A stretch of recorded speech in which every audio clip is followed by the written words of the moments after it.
우리 주 예수 그리스도 안에 사랑하는 성도 여러분, 우리는 여러 가지 이해할 수 없는 수많은 그런 방식으로 생활의 어려움을 경험하면서 살아가고 있습니다. 생활의 어려움이라는 것은 첫째는 여러 가지 질병에 걸려 있다는 것입니다. 또 그 다음에 물질의 문제일 수 있겠고, 또 사람들과의 인간관계 속에서 일어나는 갈등들, 이런 것일 수 있겠죠.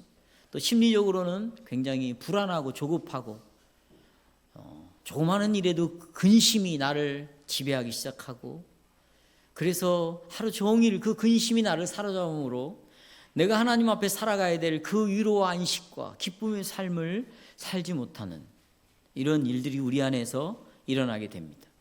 이런 일들이 일어나게 되면 우리에게서 나타나는 현상은 낙심이 금방 생기죠. 낙심뿐만 아니라 우리는 용기를 잃어버리게 됩니다. 모든 일에 이제 자신이 없어지는 거죠. 자신이 없어지면 자기 안에 있는 생각과 마음을 정상적으로 표현하기란 참 쉽지 않습니다.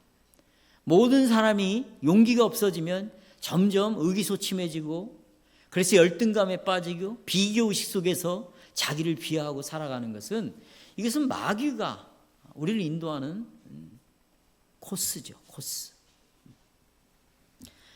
그래서 우리는 이 고통에서 정말 빨리 벗어났으면 좋겠다.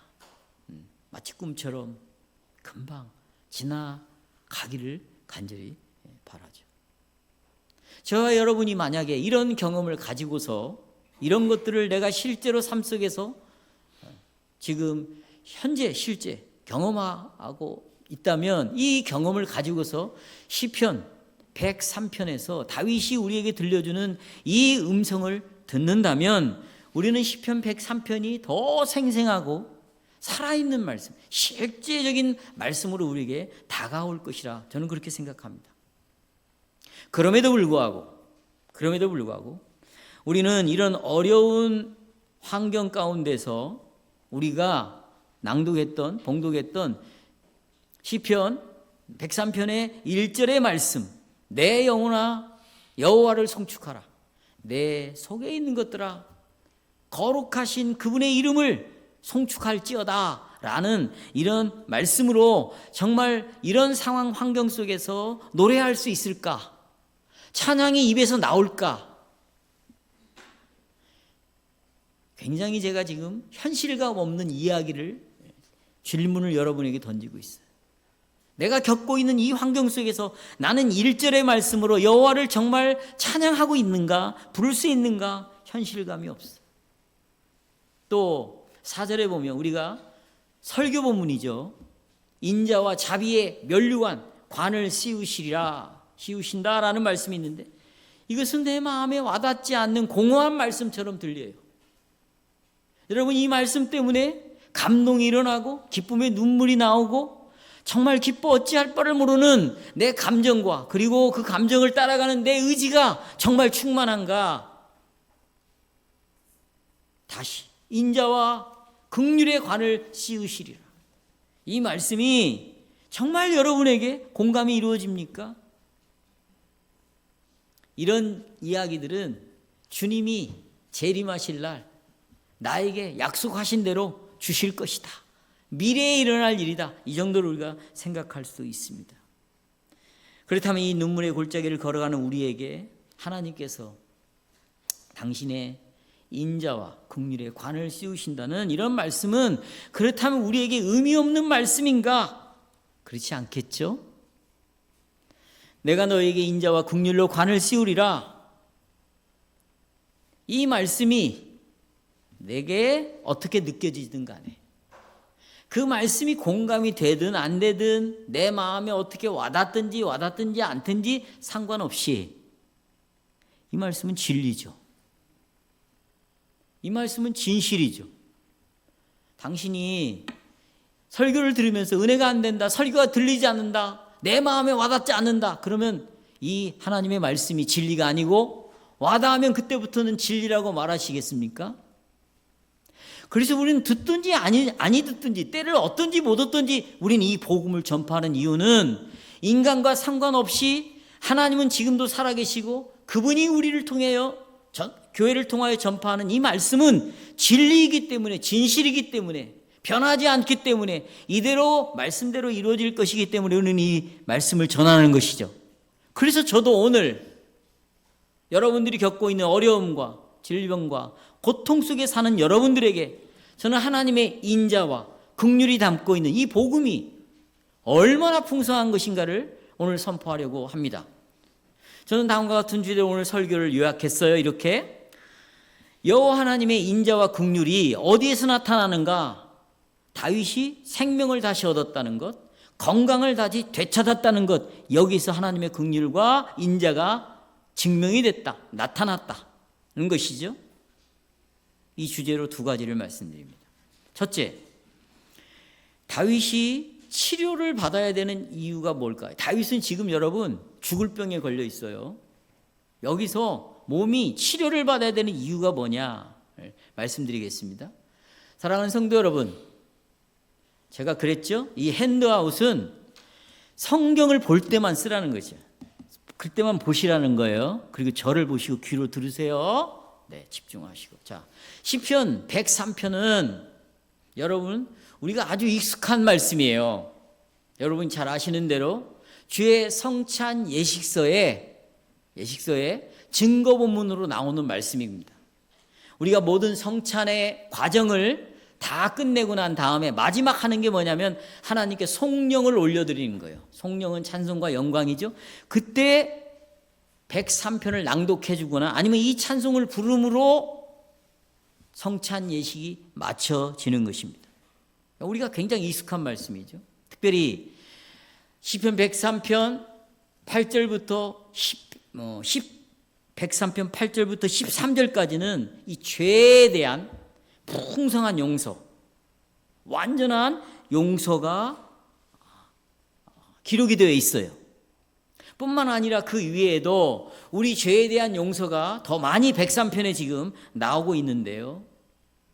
바로 이 시편에서 말하는 여호와께서 우리에게 자비와 인자와 긍휼의 관을 씌우셨다. 또 우리의 죄를 용서하셨다. 이 사실을 우리의 삶 속에 적용하기 위해서는 다윗이 이 103편을 기록한 배경을 우리가 알아야 합니다. 그런데 이 배경을 알려주는 제목도 없고 어떤 성경에서도 103편의 배경이 이것이다라고 힌트를 주는 말씀은 단 한 군데도 나오지 않고 있어요. 그렇다면 우리는 이 배경을, 상황을 어떻게 알아야만 하는가? 103편 자체로 우리는 이 배경을 알 수밖에 없습니다. 그러면 103편 자체를 한번 보시겠습니다. 먼저 3절을 보십시오. 본문에서 다윗은 먼저 모든 죄를 사하셨다. 제가 아까 그랬죠?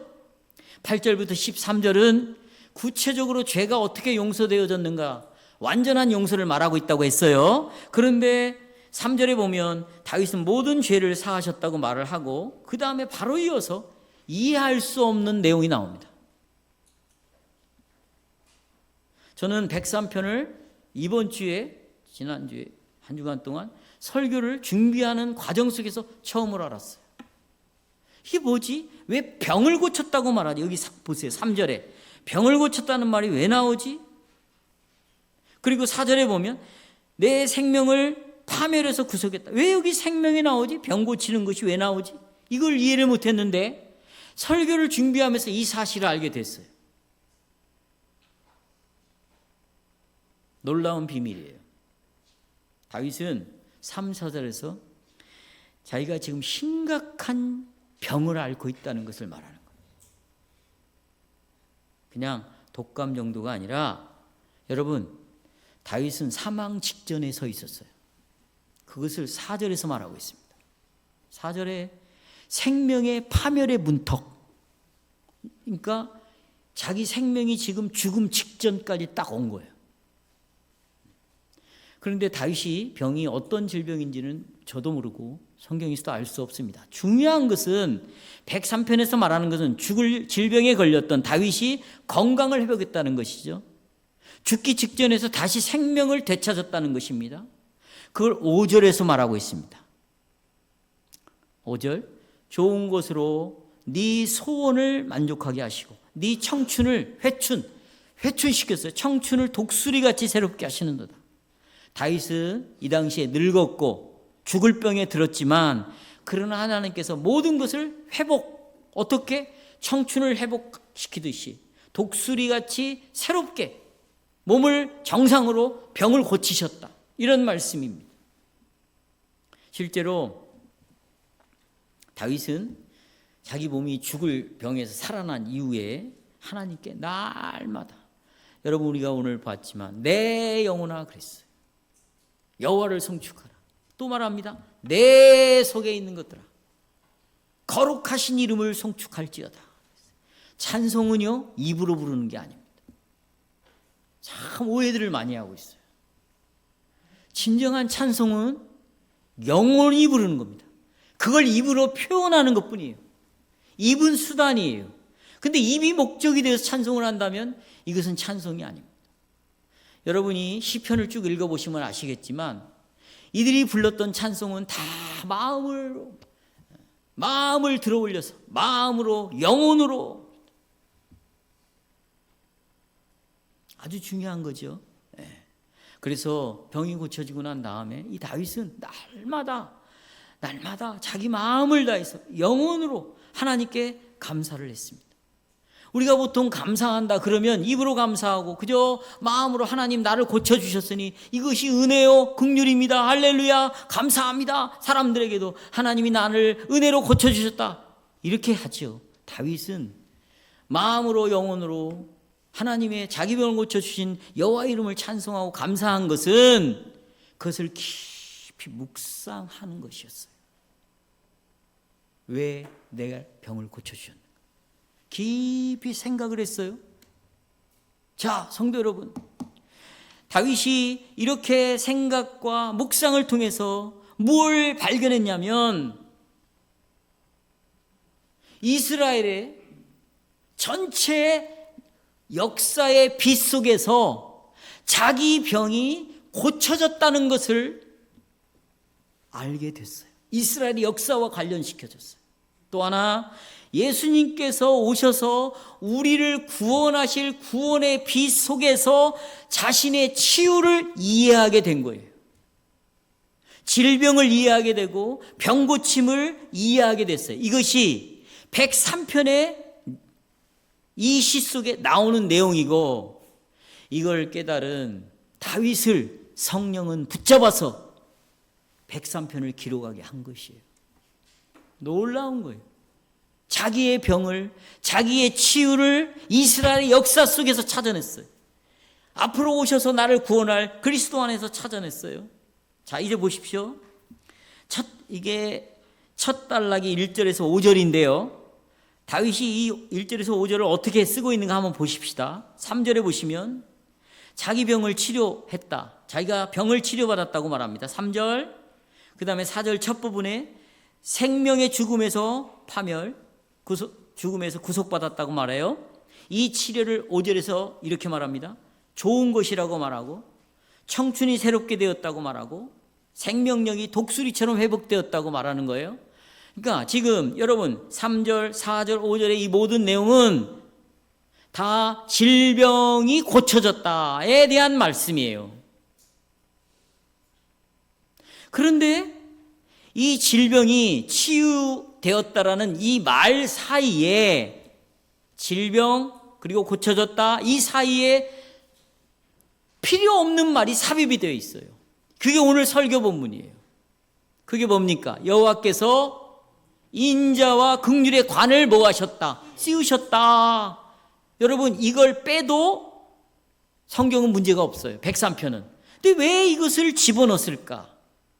이것은 그 이유는 간단합니다. 제가 지금 앞에서 쭉 얘기했어요. 질병으로부터 다윗이 고쳐졌다. 이 사실을 알려주기 위하여 인자와 긍휼의 관을 씌웠다. 이 말을 지금 하고 있는 거예요. 병 고치는 사건을 알려주기 위하여.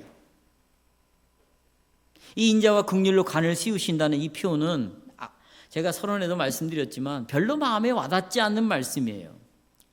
그렇잖아요? 우리도 내가 병에서 고쳤어요. 심한 감기에 걸렸는데 감기가 나았어요. 뭐 어떤 질병이 있는데 어느 날 고쳐졌대요. 수치가 정상으로 돌아왔으니까 이제 약을 먹지 않아도 됩니다. 이런 말을 들었을 때, 야, 이게 하나님의 긍휼이구나. 하나님이 나를 정말 불쌍히 여기셨구나. 은혜구나. 하나님 감사합니다. 기도하고 감사합니다. 그러나 사랑하는 성도 여러분, 다윗이 지금 자기의 병 고치는 사건을 통하여서 이것이 하나님의 인자요 긍휼이라고 말하는 것의 깊이는 우리가 상상을 초월한 정도의 깊은 의미가 그 안에 담겨져 있다는 것이에요. 그러면 내 병 고치는 사건을 알리기 위하여 인자와 긍휼이라는 두 단어를 썼는데 이게 도대체 어떤 의미인가를 알아야 되겠죠. 그렇죠?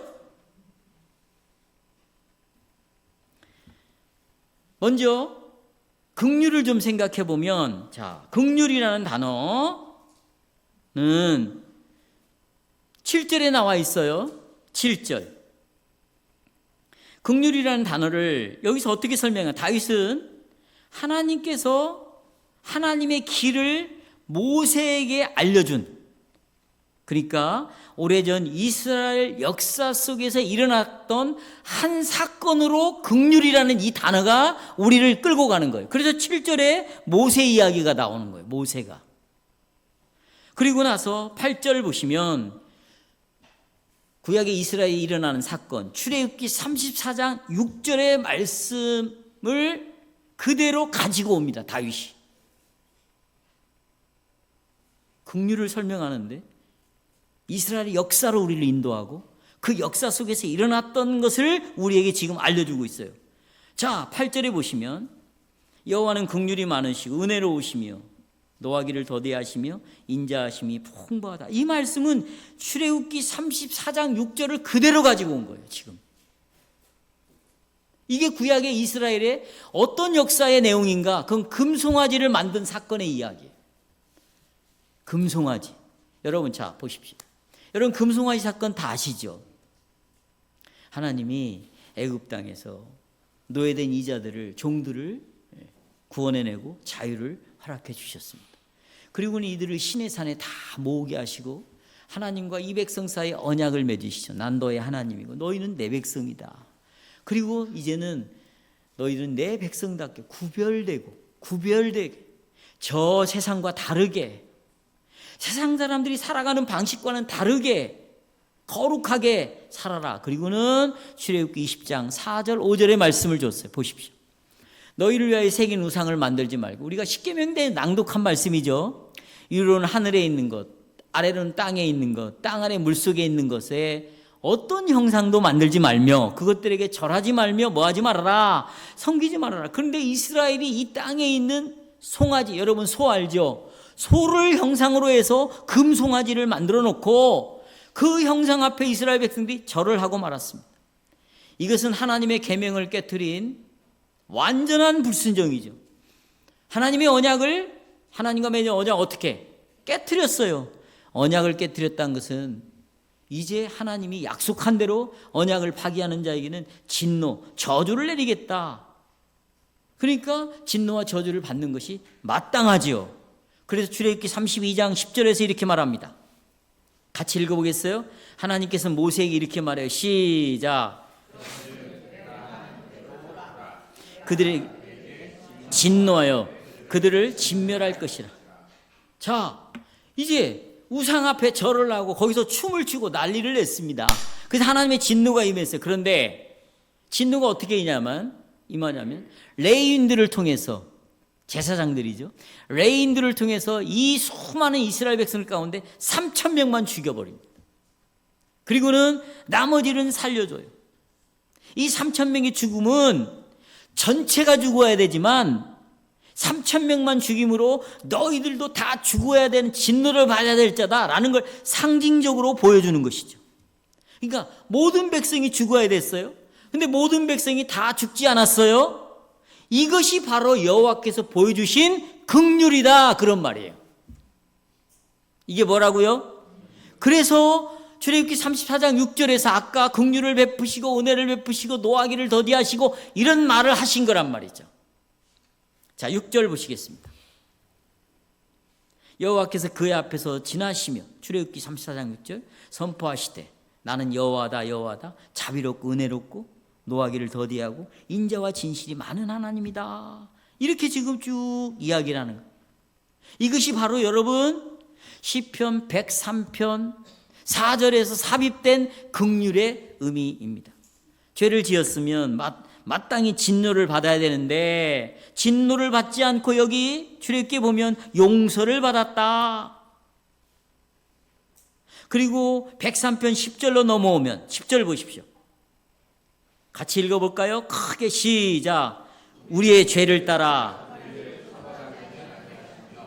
우리의 죄악을 따라 갚지.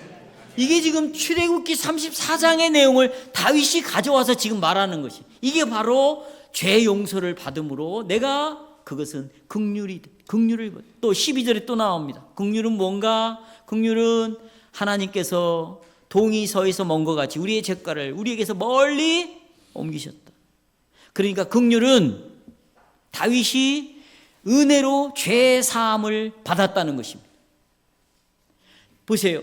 다윗이 죽을 병에 지금 여러분 죽을 병에 걸린 그 질병에서 자기가 고침을 받은 것은 단순히 하나님이 야 다윗아 너 너무 불쌍하다.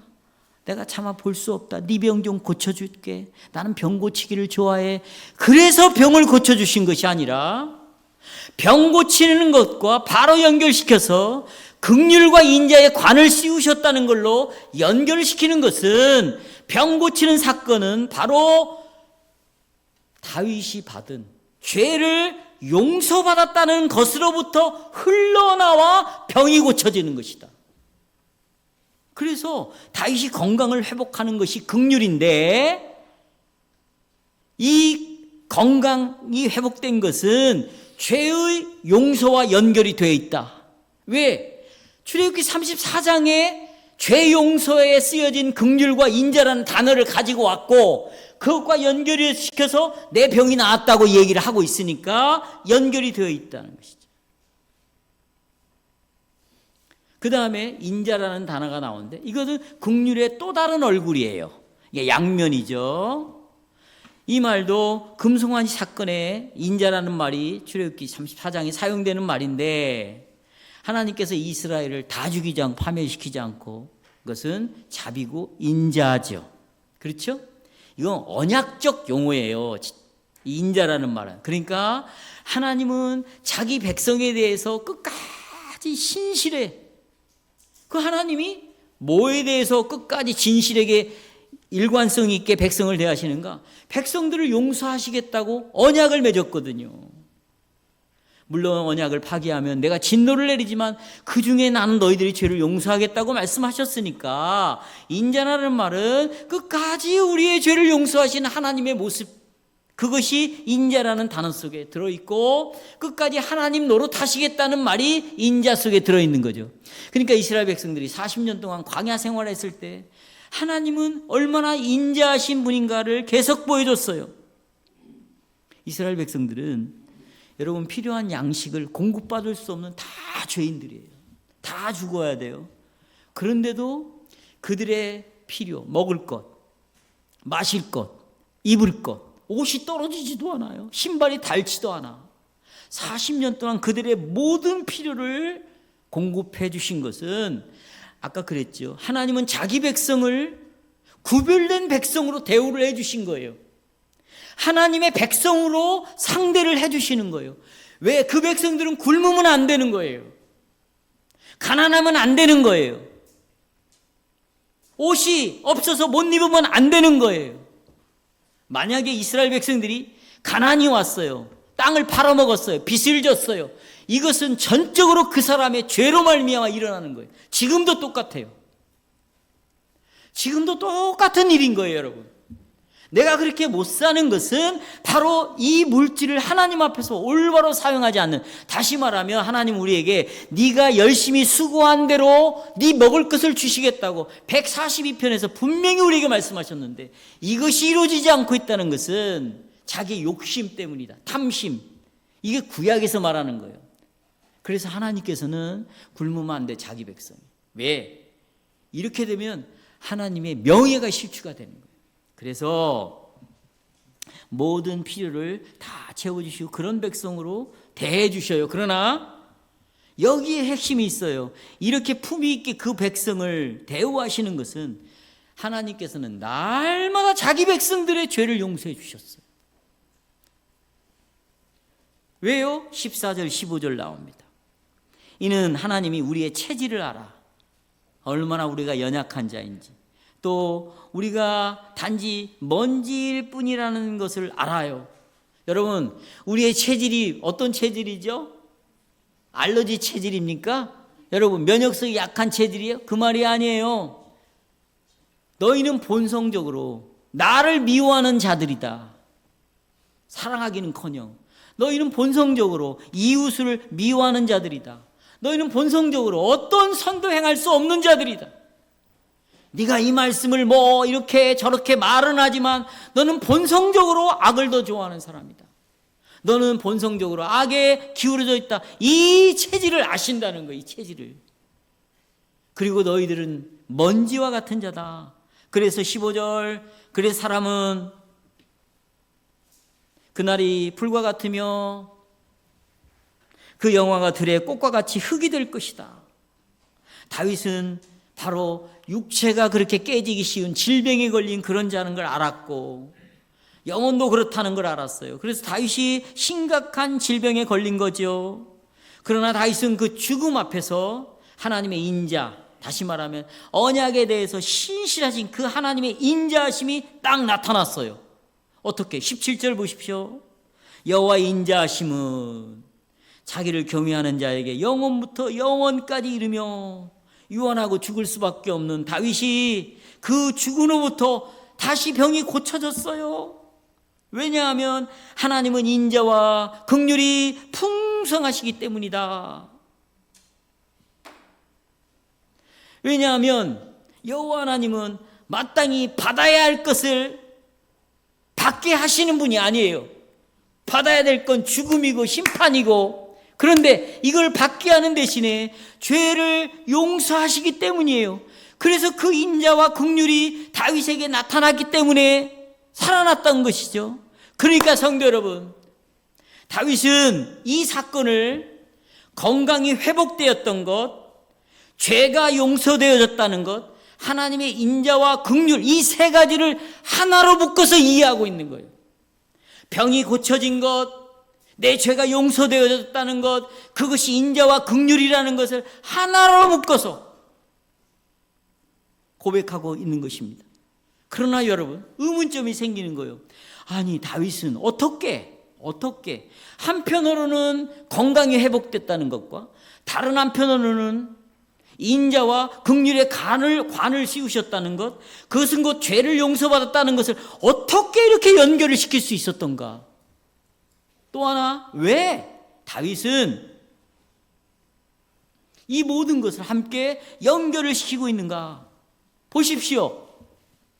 다윗은 이스라엘 백성들이 34장에서 언약을 맺은 다음에 곧바로 금송아지를 만들어 놓고 여호와 외에 다른 신이 없는데도 불구하고 이미 애굽 땅에서 섬겼던 그 신을 금송아지 형태로 만들어 놓고, 그게 애굽의 신이거든요. 그리고 그 애굽의 신 앞에서 춤을 추고 노래를 부르기 시작했어요. 그런 것처럼 다윗 자신이 정말로 본성적으로 죄인이라는 사실을 알고 있었어요. 그들이 첫 번째 계명, 이스라엘 백성들이 제1계명을 어긴 것은 나머지 9가지의 계명도 다 어기는 것과 똑같아요. 하나님 외에 다른 신을 벌써 두는 것은 자기를 위하여 우상 숭배를 옆에 두는 것이고, 이런 사람은 여호와의 이름을 망령되게 행할 수밖에 없어요. 이런 사람은 안식일을 어길 수밖에 없는 거고, 위에 권위자들, 하나님뿐만 아니라 자기 부모를 공경 안 합니다. 이런 자는 이게 간음이고 살인이고 도둑질이고, 이것이 벌써 이웃에 대하여 거짓 증거하는 거고, 결론은 뭐냐면 자기의 탐심 때문에 여호와의 다른 신을 두는 것이에요. 다윗은 이 모든 계명을 어길 수밖에 없는 죄인이라는 사실을 알았어요. 그러면 그 죄가 어디로부터 나왔는가? 시편 51편에 나는 잉태될 때부터 죄인으로 잉태되었고 태어날 때는 죄인으로 태어났다. 이것을 우리 저녁 기도 시간에 뭐라고 말합니까? 하나님 아버지 저녁 잠자리에 들면서 나는 단 하루도 하나님을 거역하지 않는 죄를 짓지 않은 날이 단 하루도 없습니다. 하루도 날마다 하나님을 거역하고 살아갑니다. 바로 다윗은 내 일어나는 모든 일들의 근본적인 문제는 바로 내 죄악 때문에 이런 일이 생긴다 그랬어요. 죄악 때문에. 다윗이 타락하고 죄인으로 잉태되고 출생되고 지금도 하나님을 거역하는 죄를 짓고 있기 때문에 보세요. 자기가 병에 걸렸어요. 죽을 병에. 우리는 이 신앙을 말로는 주저리 말을 하는데 실제로는 이걸 믿지 않는다는 거죠. 내가 지금 걸린 병이 왜 왔는가? 이게 죄의 결과라는 거죠. 이게 하나님의 심판이라는 거예요. 다윗은 감기에 걸린 것도, 내게서 일어나는 모든 것들, 여러분 이건 질병뿐만 아니에요. 여러분이 일어나고 있는 모든 환경에 일어나는 문제들은 다 죄의 결과잖아요. 제가 여러분 말씀드리지 않아도 여러분 다 이해하실 것입니다. 다윗은 죽어 마땅하다는 사실을 알았어요. 그러나 다윗이 하나님께로부터 인자와 긍휼의 관이 씌워졌다. 하나님께서 자신이 마땅히 받아야 할 것대로 처리를 하지 않고 죄악됨으로 죽어야 되는데 죄흑사 쓴 사망인데 오히려 죽을 다윗에게 새로운 생명을 주셨다. 왜냐하면 하나님이 내 죄를 용서해 주셨기 때문이다. 이것은 오직 예수 그리스도의 십자가의 제물을 통하여 우리가 이 사실을 알 수 있는데, 이스라엘 백성들은 금송아지를 통해서 죄를 지었지만 용서받은 것은 앞으로 장차올 예수님의 희생 죽음을 통해서예요. 다윗이 이 죽을 병에서 용서받고 새로운 생명을 받은 것은 바로 예수님의 죽음 때문이에요. 물론 다윗의 시대에 예수님이 오셔서 십자가에 지시지는 않았지만, 그러나 다윗은 우리와 똑같은 것처럼 앞으로 십자가가, 예수님이 오시면 십자가에서 그분이 나를 위하여 피를 흘리시고 그 피가 내 죄를 용서하실 것이다. 그걸 다윗이 바라본 거예요.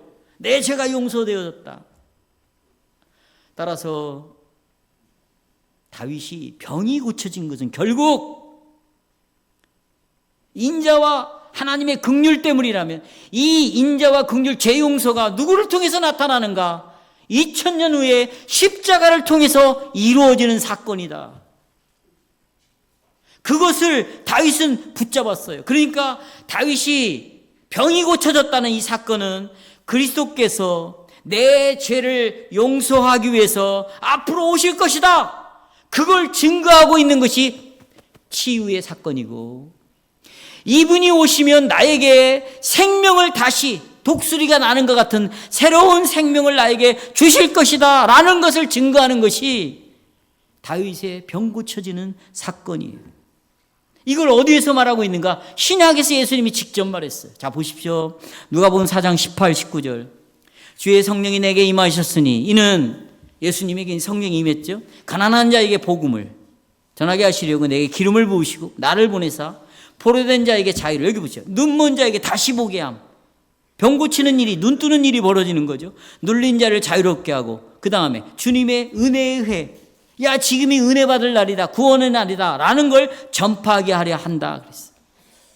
자, 성도 여러분 보십시오. 다윗의 치유, 병 고쳐지는 사건은 예수님께서 이런 병이 왜 걸리는가, 우리의 삶의 모든 문제들이 왜 생기는가, 이것은 바로 하나님의 저주를 받아서, 저주는 왜 받았는가? 그건 죄의 결과잖아요. 이 죄를 근본적으로 해결하기 위하여 이 땅에 오실 것이다. 이 죄를 이기시면, 십자가에서 죄를 짊어지시고 대신 죄에 대한 진노와 심판을 받으심으로 죄를 이기시면 근본적으로 우리 안에 죄 때문에 생긴 모든 문제들이 어떻게 될 것이다? 해결이 된다는 거죠. 해결이. 치유가 된다는 거예요. 그래서 다윗의 이 병 걸리는 사건은 앞으로 오실 예수 그리스도가 어떤 일을 행할 것인가를 우리에게 보여주는 것이에요. 어떤 일을 행해요? 우리의 죄를 용서하실 것이다. 그것은 동시에 병을 고치는 사건과 같이 일어날 것이다. 그러니까 다윗은 먼저 병이 고쳐지는 것을 말하기 전에 자기 죄가 용서받았다고 먼저 이야기한. 자 보세요. 2절입니까? 몇 절이에요? 자 먼저 예수님이 자기의 죄를 뭐 하셨다? 용서하셨다. 그 다음에 이어서 뭘 고치셨다? 그 몇 절이에요? 3절이죠. 예. 그러니까 성경은 여러분 이 병 고침과 죄 용서가 같이 가고 있는 거예요. 예수님께서는 병을 고치시면서 다시는 이와 같은 죄를 짓지 말아라 그랬어요. 병을 고치시면서 네 죄가 사해졌다고 말하라. 도대체 병이 왜 생겼는가? 죄의 결과다. 근데 예수님이 죄를 용서하셨어요. 그러니 동시에 뭣도 고쳐졌다. 병도 고쳐졌다. 그러니까 성도 여러분, 자 저를 보십시오. 다윗은 자기의 죽고 사는 문제, 생명의 문제, 건강의 문제, 삶 전체를 어디에서 답을 찾았냐면 예수 그리스도가 내 죄값을 치루시기 위하여 죄값을 지불하셨다. 여기에서만 자기의 인생을 이해했어요. 예수님이 내 죄값을 치렀다. 이 자체로. 그러니까 다윗은 지금 십자가를 바라보고 있는 거예요. 예수 그리스도의 죽음을. 십자가 없이는 죄 사함이 없죠. 죄 사함이 없다면 인자도 없고 뭣도 없어 또 긍휼도 없습니다. 궁극적으로는 여러분의 건강도 생명도 질병도 삶도 아무런 의미가 없어요. 자 여러분 십자가를 생각해 봅시다. 만일 다윗의 생명이 이 죽을 병에 걸렸다 살아난 것이 오직 그리스도 안에서 우리에게 보여주신 그 하나님의 긍휼과 인자에 달려있다면 죽고 사는 것이 그 인자에 의해서 죽고 산다면 그때 다윗은 내가 하나님 앞에 감사하고 내가 하나님 앞에 찬양을 드리기 위해서 내 생활에 풍부함이 필요 없다는 거예요. 내 병이 다시 고쳐질 필요가 없다는 거예요. 이 중요한 말이에요 지금. 왜 이 죄의 결과로 비참한 모습이 질병으로 죽을 병이 나타났는데 그리스도가 근본적으로 나의 죄와 비참함을 해결해 주셨다면 내가 이 비참함으로부터 굳이 벗어나려고 할 필요가 없다는 거예요. 두통이 생기고 위장에 장애가 생기고 고통이 오고 이것 때문에 실망과 염려가 오고 장애가 오는데 내가 여기서 벗어날 필요가 없다. 그래서 다윗이 병에 걸려가지고 하나님께 나가서 계속 저를 고쳐달라고 3번씩이나, 이건 완전 숫자잖아요. 참 얼마나 고통스러워서 뭐라고 하나님, 네 은혜가 네게 난 네 병 안 고친다. 왜? 너는 이미 긍휼과 인자가 네 안에 있다. 날마다 너를 하나님이 인자와 은혜로 함께 하신다. 날마다 네 죄를 용서하신다. 너를 은혜로 하나님이 받아주신다.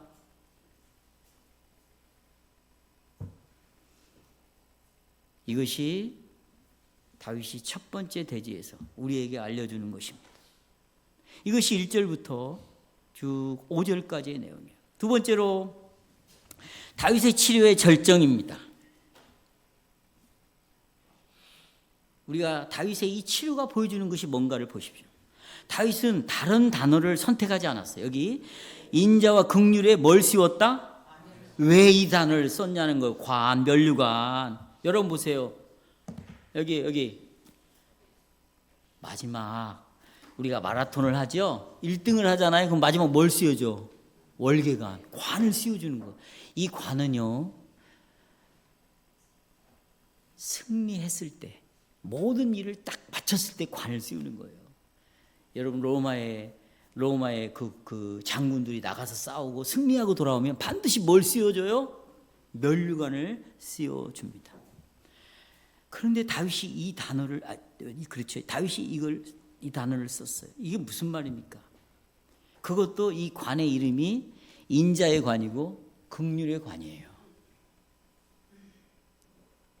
저 좀 봐요. 이쪽 온유양선이 좀 보고 설교를 들어. 자, 여러분, 이건 뭐냐면 인자와 긍휼이 다윗의 생애에 있어서 가장 중요하다는 것이. 그래서 이것을 관이라는 표현을 썼어요. 건강 자체가 다윗에게 있어서 가장 중요한 문제가 아니었어요. 물질 자체가 다윗에게 중요한 것이 아니었어요. 다윗에게 가장 중요한 것은 인자와 긍휼이었어요. 이 인자와 긍휼이 다윗에게서 가장 중요한 이유는 뭘까요? 다윗의 인생에 그것이 근거예요. 근거. 내가 그랬죠. 죄의 용서가 없으면 내가 건강한 것이 무슨 의미가 있으며 질병에 걸린 것이 무슨 의미가 있겠는가? 십자가가 없으면 내가 가난한 것이 부유한 것이 무슨 의미가 있겠는가? 그거예요, 여러분. 아무 의미가 없는 거예요. 다윗의 생애에 그래서 이것이 최고예요. 다른 것은요, 다 상대적인 거예요. 다른 것은, 모든 것은 하나님으로부터, 자, 우리 그리스도이니까 언약의 하나님의 이것이 자비로, 인자로 나에게 주어진 것이고, 이것이 긍휼로 나에게 주어진 것이에요. 병도. 왜? 이 안에는 그리스도의 용서가 담겨져 있는 질병이니까. 그렇죠, 여러분? 자, 성도 여러분, 다윗이요, 지금 현재 죽을 병이 걸렸는데 이게 딱 고쳐졌어요. 다윗은 오늘 고쳐졌어요. 내일 또다시 다른 질병이 올 거예요. 감기가 나왔어요. 독감이 나왔어요. 그럼 우리는 또 코로나가 올 수 있어요. 위장이 고쳐졌어요. 관절이 아파요. 눈이 고쳐졌어요. 코에서 콧물이 나와요. 오른손이 고쳐졌는데 왼손이 아프고, 오른발이 고쳐졌는데 왼발이 또 통증을 느끼는 거예요. 질병이 고쳐졌다고 여러분 이제 건강하게 죽을 때까지 삽니까? 그런 사람은 아무도 없는 거예요. 아무도 없어요. 다윗이 질병에서 고침을 받았지만 결국 다윗은 병에 걸려 죽을 것이에요. 결국 사람이 죽을 때는 병에 걸려 죽는 거예요. 대부분 다 기관지 질환으로 죽지만 오늘 고쳐졌다고 내일 다른 병이 안 걸리냐? 다윗의 생각은 그거였어요. 그걸 묵상한 거예요. 그러나 여러분, 다윗이 죄를 용서받고 받음으로 하나님께서 그 죄 용서받는 사건을 통하여 하나님이 긍휼을 보여주시고 인자를 보여주셨다면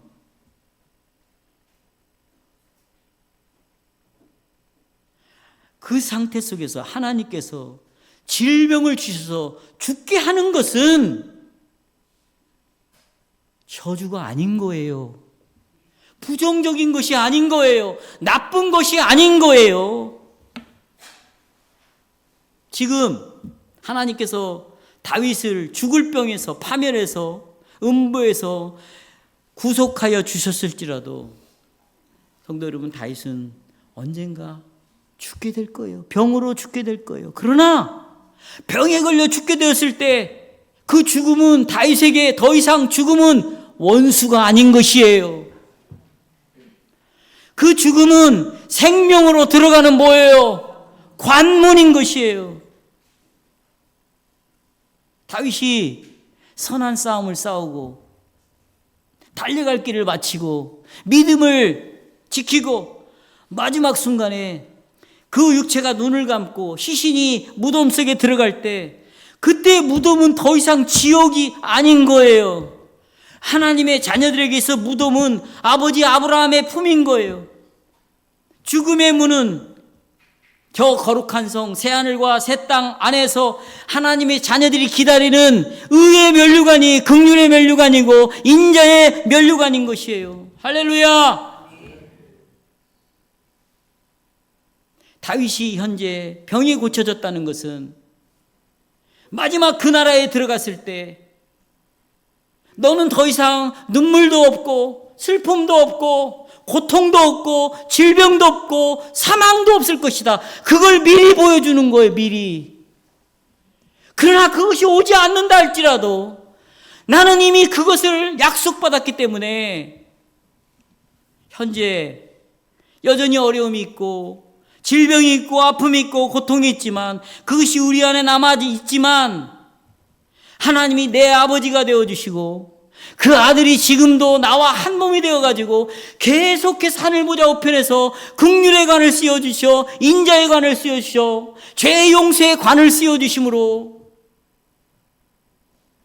이 죽음이 저주가 아니라 생명이요 이 죽음을 낳게 하는 질병이 나에게 있어서 가시지만 그러나 이것이 하나님의 사랑에서 끊을 수 있다 없다.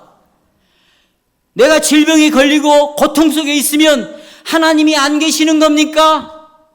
하나님의 능력이 사라진 것입니까? 하나님의 은혜는 떠난 것입니까? 내가 어려운 환경에 처하고 가난이 오고 한치 앞을 내다볼 수 없는 절벽에 서 있을 때 하나님은 우리를 떠나신 것입니까? 우리도 이제 다윗과 함께 어깨를 같이 나란히 내 영혼아 여호와를 송축할지어다. 내 속에 있는 것들아 거룩하신 여호와의 이름을 송축할지어다. 은패 잊지 말지라 그 모든 죄악 저가 사하시며 내 생명 파멸에서